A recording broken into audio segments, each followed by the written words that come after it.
In this video, I'm going to be installing the 1.65 inch fairing relocation bracket from DD Custom Cycles. I've been thinking about this for a long time, and I think, well, obviously I've got it in my hands, so now this is the time to do it. Also, the bike is in a lot of pieces, so I'm hoping that makes things easier because I don't have any front forks or front tire or any of that. We'll see. We'll get into it. One of my main reasons for wanting to go with this bracket is because I want to get rid of the chrome fairing supports here. This bracket should be secure enough, sturdy enough to not have to worry about those brackets. They do say that if you've got a lot of added stereo equipment that add a lot of weight to your fairing, you can go with like the Yaffe Stealth fairing support bracket. I can't remember exactly what it's called, but that's available on his website also. I don't think we're going to need it. I do have an upgraded amp in here and speakers, but I don't think it adds a ton of weight. We'll get this installed and figure all that out later. If I need to add another bracket, I guess I can go that route. Now, I could have just gone with the Yaffe Stealth thing or another option right away. There's a fly in here. That's annoying. I kind of like the idea of moving the fairing. Now, if you've got the lower fairings, if you've got coolers on your twin-cooled Harley, like I do, or if you just have lowers and you don't want to part with them, then you're only going to be able to use the 1.65 inch kit. If you don't have lower fairings, you can go with a 2 or a 3 inch relocation kit. And so what this one's going to do is lower the fairing down 1.65 inches and push it ahead about 1 inch. So I'm just kind of curious to see how that looks and if it changes the wind dynamic or anything when you're riding or how the bike handles. I'm just kind of curious about it.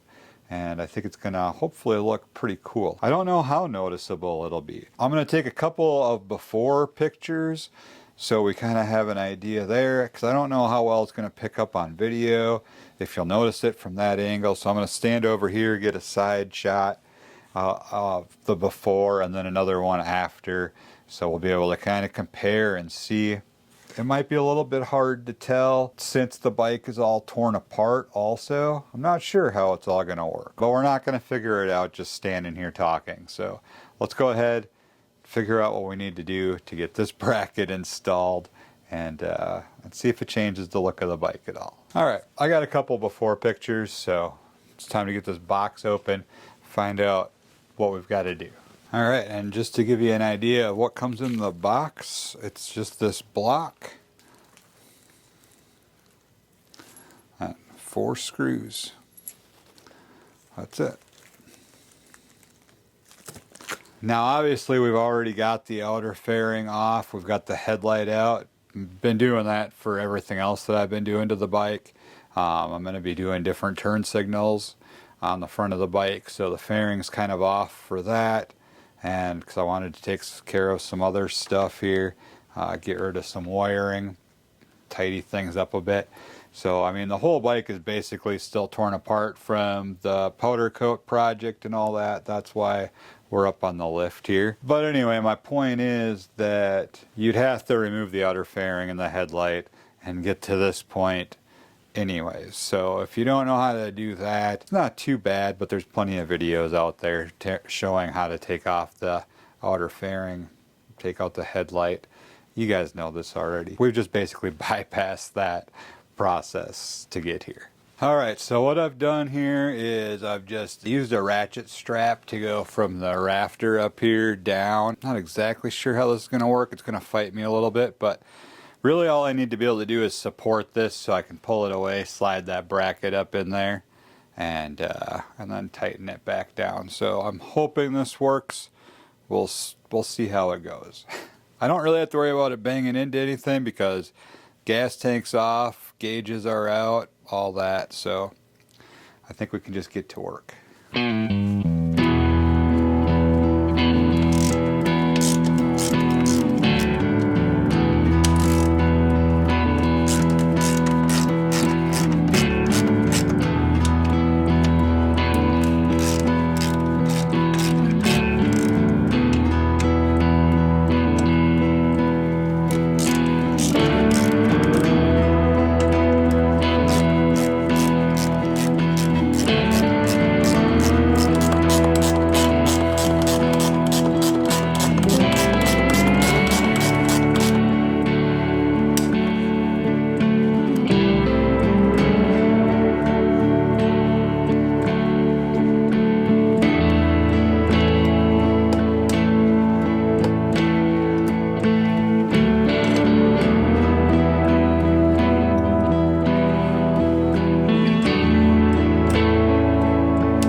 The only thing you really want to worry about is making sure that you don't scratch up the inside of your fairing here. So I'm just trying to be aware of that. And these fairing support brackets are what we're trying to eliminate because they're chrome, and we're switching everything to black or just getting rid of it altogether.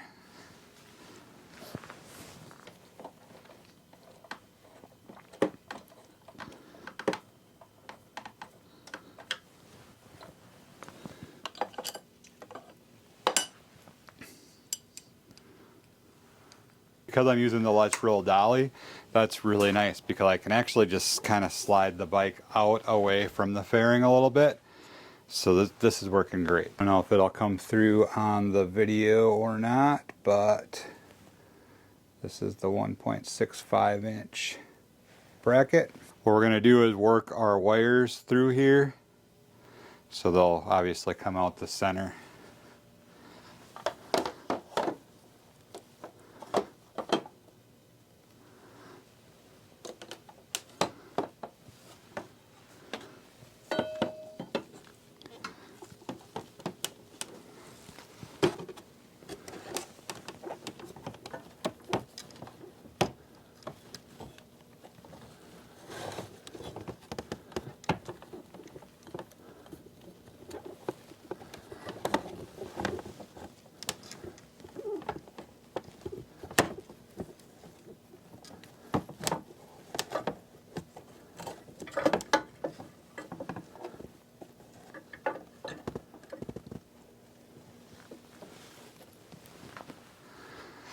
Pretty easy to snake her in there.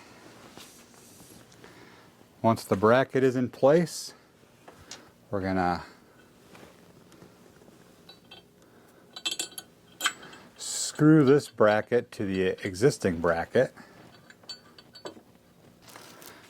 Alright, I got those top two pretty tight.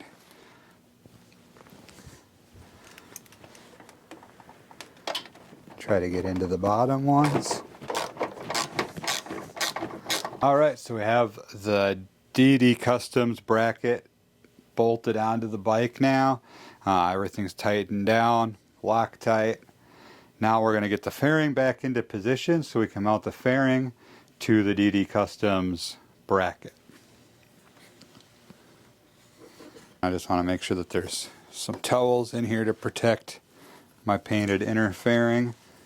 And then there's two tabs underneath your fairing that are going to mount into these slits in this new bracket, just like they were on the stock bracket.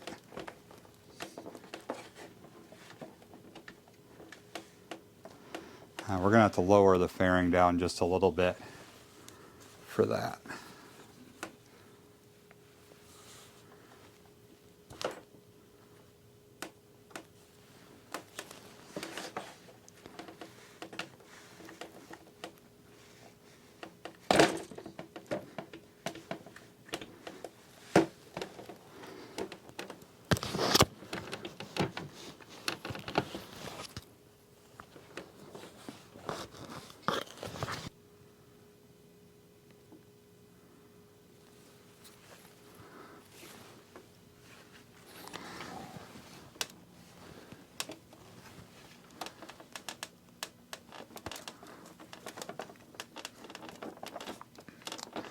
Once they're in those slits, the fairing is pretty secure right there.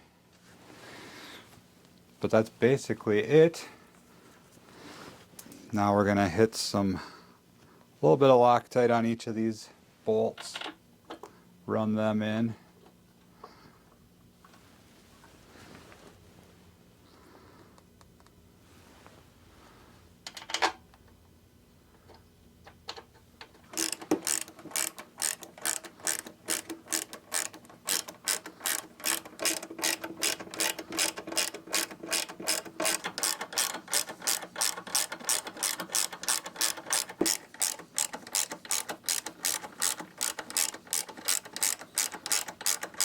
So that's that. Everything's tightened down. We can go ahead and loosen the straps here, and the fairing should stay in place.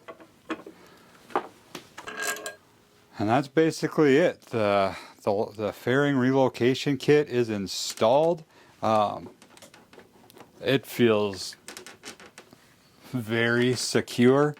So yeah, definitely not gonna have to worry about the fairing supports. Looking at it from this view, which I'll get you guys a shot of, it definitely looks like there's more room around here. Definitely more space between the center console and like right underneath the stereo. More room on the sides. So it does definitely, I mean, it pushes it out a good distance. Their website says an inch. So pushes it out an inch. Lowers at 1.65 inches. This thing is really kind of cool looking. I don't think you'll be able to really grasp the difference until we get handlebars and the fuel tank and the front end back on the bike. But yeah, definitely. I'll get another side shot so we can get a kind of an idea that way. But cool. Well, that was actually a pretty easy project, not too horribly bad. I'm real happy with how that project went. So that's going to do it for this one. We've got a lot of work to do to this bike. The weather is beautiful outside right now. Riding season is here, so it's crunch time to get this bike put back together and get back on the road. So be prepared for many more videos in the very near future. So that's going to do it. Thank you very much for tuning in to this video. Stay safe out there as always. We'll catch you in the next one. Peace.